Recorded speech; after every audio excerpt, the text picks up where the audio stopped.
कविता लेखेको हो र जुन हामीले चाहिँ रारापालको छेउमा देख्न पाउँछौँ।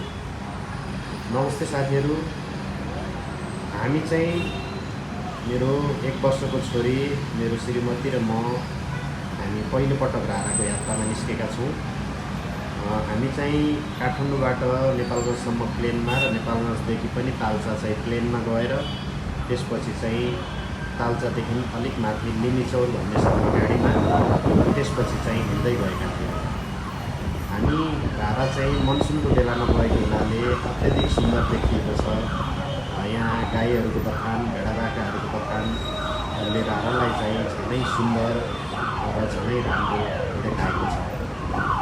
मेरो 1 वर्षको छोरी रारामा असाध्यै राम्रोसँग मजाले एकछिन भत्तर हिँड्न थालेको, भर्खरै दामे सरेर हिँड्न थालेको छोरीले रारालाई भरपुर मनोरञ्जन गरिरहेको छ।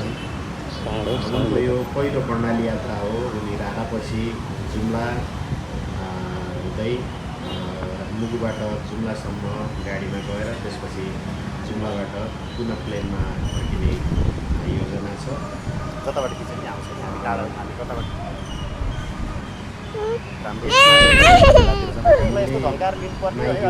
केही बोलेको पनि सुन्न सकिन्छ। हामी एक रात रारामा बसेर भोलिपल्ट चाहिँ बिहानदेखि फर्केका थियौँ।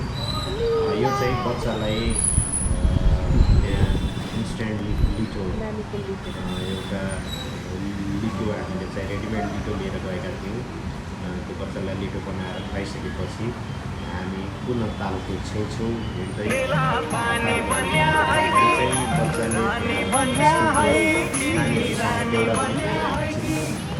स्कुलबाट शैक्षिक केटाकेटीहरू आएको रहेछन्।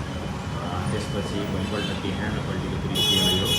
हामीले चाहिँ बोटिङ गरेर जताबाट पारिपट्टि जो हामी आएका थियौँ लिमी साइडतिर, लिमिचौर साइडतिर, त्यही साइडतिर चाहिँ बोटिङ गरेर जाँदैछौँ। यो दृश्यमा देखाए जस्तै रारा चाहिँ अत्यधिक सुन्दर, सफा र कन्सर्ट देखिएको छ।